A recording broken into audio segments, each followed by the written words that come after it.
Y en este mayo, mes de la memoria, como decíamos, seguimos avanzando en un sobre ciencia que se está dedicando en estos tramos a contarles cómo el conocimiento está contribuyendo desde muchas ramas de la sabiduría, de lo que es la ciencia, a redefinir, a redibujar y a develar lo que está oculto del pasado reciente.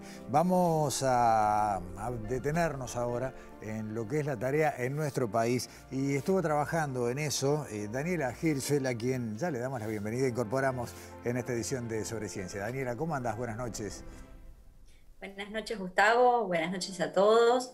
Y bueno, como bien dijiste, esta semana estuvimos conociendo un poco el trabajo que hace el grupo de antropología forense en la búsqueda de desaparecidos, detenidos desaparecidos en Uruguay, porque tiene un gran componente científico, por supuesto de derechos humanos, pero todas las etapas comprenden el uso de la ciencia desde muchos ángulos. Sin duda que sí, ¿no? Y un poco la enumeración que hacía Fondebrider hace un rato en cuanto a todas las disciplinas que convergen, y se me ocurre que todavía puede haber unas cuantas más a la hora de ir resolviendo cada uno de los desafíos. Exacto, exacto. Bueno, para conocer un poquito más sobre eso, estuvimos hablando con Alicia Luciardo, bueno, Muy bien. Luciardo, que ella es la coordinadora de este grupo de antropología forense en Uruguay. Es un grupo que se creó en el 2005 con otros integrantes. Es un equipo universitario de antropología y de historiadores que trabajan en esta tarea. Son 9 actualmente. Están estudiando el terreno en la Brigada de Comunicaciones número 1 acá en Montevideo y en el Batallón 14 de Toledo en este momento. Ese es el trabajo que están haciendo, pero obviamente involucra más que el trabajo en el terreno. Está bien. Entonces conversamos con Alicia para conocer un poquito más de qué se trata. Excelente, vemos la primera parte del informe.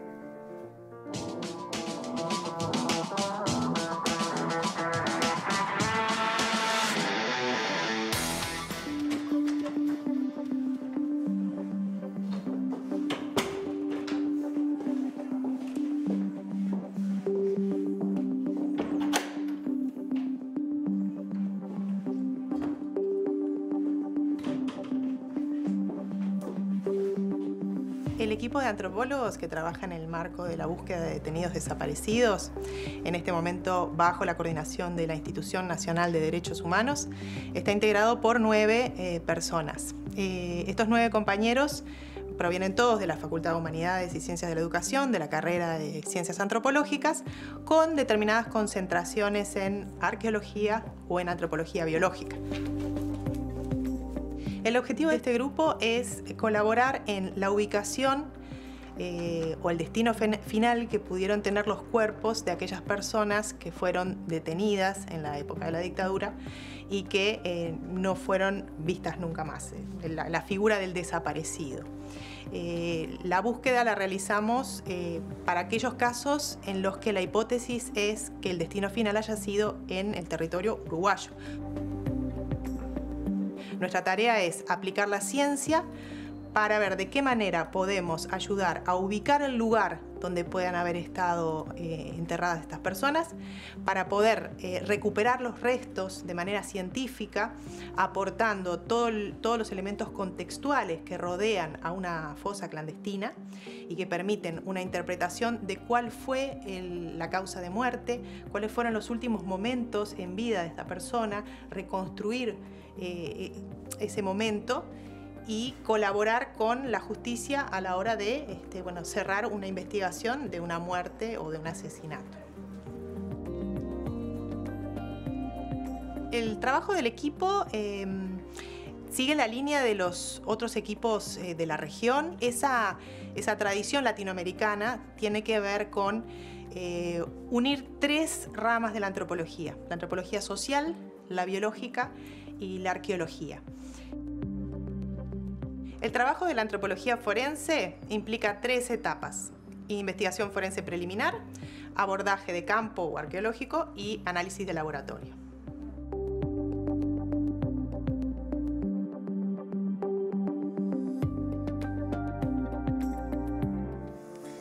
Y lo que decía Luciardo, Daniela, ¿no? El aporte de la ciencia y sobre todo esa confluencia de todos los saberes distintos para un objetivo único, ¿no?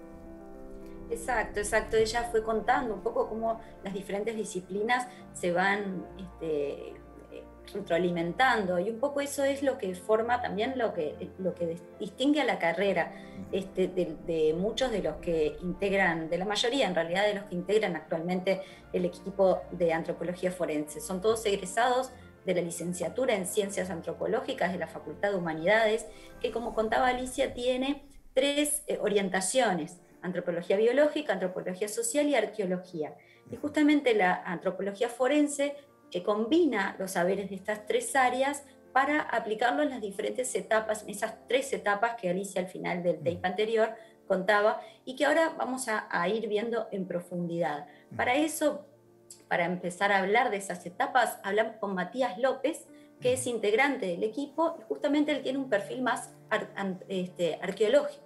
Bien. Entonces él se dedica a las tareas, él es el encargado de las tareas en el terreno. Excelente. Pero bueno, si te parece, vamos a conocer esas etapas. Dale. Vemos en la segunda parte del informe. Muchas gracias.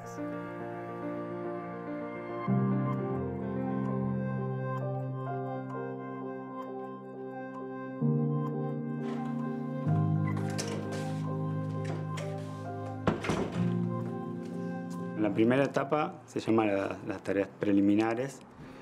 Consiste en hacer de la información que nos llega un producto por el cual nosotros podamos tener un lugar el cual vamos a investigar después. Las tareas principales están asociadas a la conversación, a la llegada de testimonios, a la búsqueda también de otro tipo de información que nos pueda dar el pie de dónde está ese lugar que tenemos que encontrar.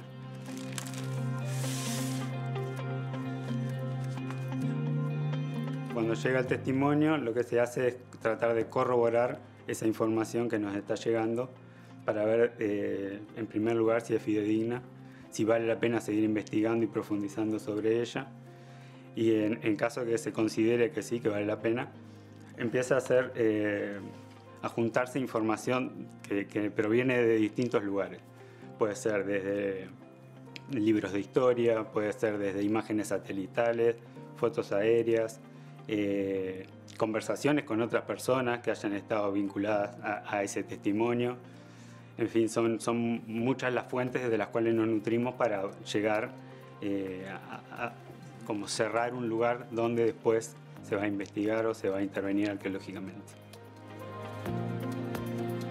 La segunda etapa de la investigación serían las tareas de campo propiamente dichas. Consiste en agarrar la información que viene desde preliminar, bajarla a través del uso de imágenes satelitales, GPS, llevarlas al terreno, en el terreno demarcar el área. Lo hacemos generalmente con estacas, si es un área muy extensa. Si es un área más pequeña, se hace con marcas en el suelo o se hace un grillado ya que contenga esa área. Posteriormente se empiezan con las excavaciones con una retroexcavadora. Se excavan una trinchera al lado de la otra, llevando un registro en un diario de campo con fichas arqueológicas y un plano. En caso de tener un hallazgo de restos óseos humanos, comienza como una nueva etapa, que es un registro mucho más minucioso con otro tipo de fichas que son específicas del hallazgo. Y luego se hace un levantamiento en el cual se registra cada una de las piezas óseas y eso se embala para formar una cadena de custodia que se llama. Ahí es cuando esa caja, digamos, que contiene los restos pasa al laboratorio.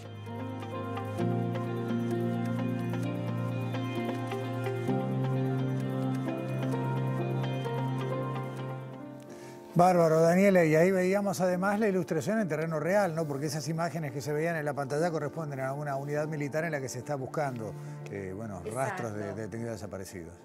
Exacto, y Matías en estas 2 primeras etapas muestra, todas, que ya lo adelantó un poco Fondebrier, cómo se conjugan la geografía, los programas de computación, la cartografía, la arqueología, un montón de disciplinas más allá de la genética, ¿no? Y claro. primeras etapas también está involucrada y en las etapas finales, cómo todo se va combinando para poder dar resultados.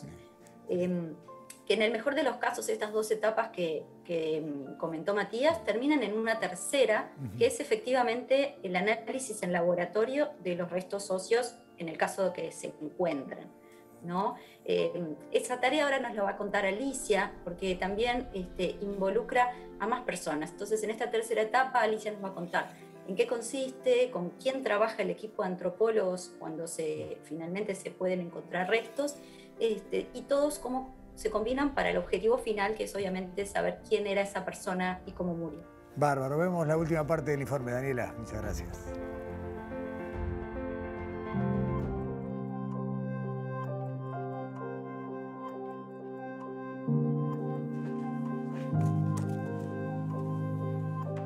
En la tercera y última etapa del trabajo de antropología forense ya se desarrolla en el laboratorio, ya con los restos que tenemos para investigar. Hay una primera fase que es de acondicionamiento de los restos, limpieza, reconstrucción si es necesaria, determinar cuántas personas están allí representadas en esos restos, obviamente si son humanos o no, y una etapa de inventario. Posterior a eso, pasamos ya al análisis, ¿no? y a empezar a extraer información de esos huesos. ¿Era un hombre? ¿Era una mujer? ¿Qué edad tenía? ¿Cuánto medía? Quizás tenía una ancestralidad europea o quizás de otro lugar. Posterior a eso, contar un poco cómo fue su vida en relación a lo que podemos ver en sus huesos. ¿Qué enfermedades padeció? ¿Tuvo alguna lesión que cicatrizó en sus huesos o en sus dientes también? Y finalmente determinar qué lesiones están presentes que puedan explicar su muerte o sus últimos momentos de vida, para poder aportar todo eso al médico forense, que es quien hace la determinación de causa y manera de muerte. Todo ese conjunto de información del análisis se utiliza para una hipótesis de identidad. Esta persona puede ser dentro del rango de personas desaparecidas que tengo, puede ser tal o cual, para pasar ya a la técnica que me va a permitir a mí determinar la identidad. En general, estamos hablando de ADN, pero hay otras técnicas que permiten también identificar. El trabajo en Uruguay en relación a la antropología forense y derechos humanos implica el trabajo en conjunto con una junta médica nombrada por el juez que está a cargo de la investigación. En el momento que hay un hallazgo, se nombra una junta médica que colabora con el equipo de antropólogos o que trabaja en conjunto con el equipo de antropólogos para determinar de qué murió esta persona. Y todos en conjunto, desde nuestras ciencias, colaboramos para todo lo que pueda hacer, informar sobre quién es esta persona y cómo murió.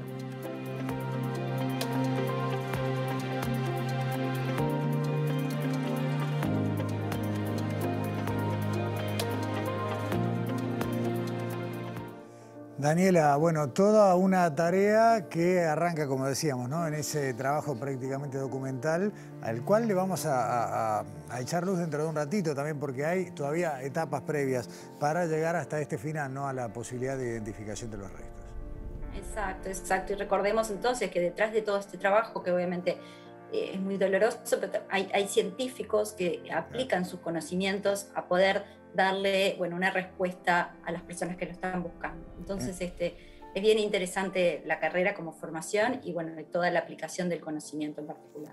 En definitiva, como quedó visto y dicho en el informe, ¿no? Desde la interpretación de un plano, de una foto aérea, la búsqueda en terreno, la identificación y la posterior devolución de la identidad de esa persona, todo un trabajo que sin el conocimiento sería imposible. Exacto. Gracias, Daniela. Nos vemos la semana que viene. Hasta la semana que viene. Dale, muchas gracias.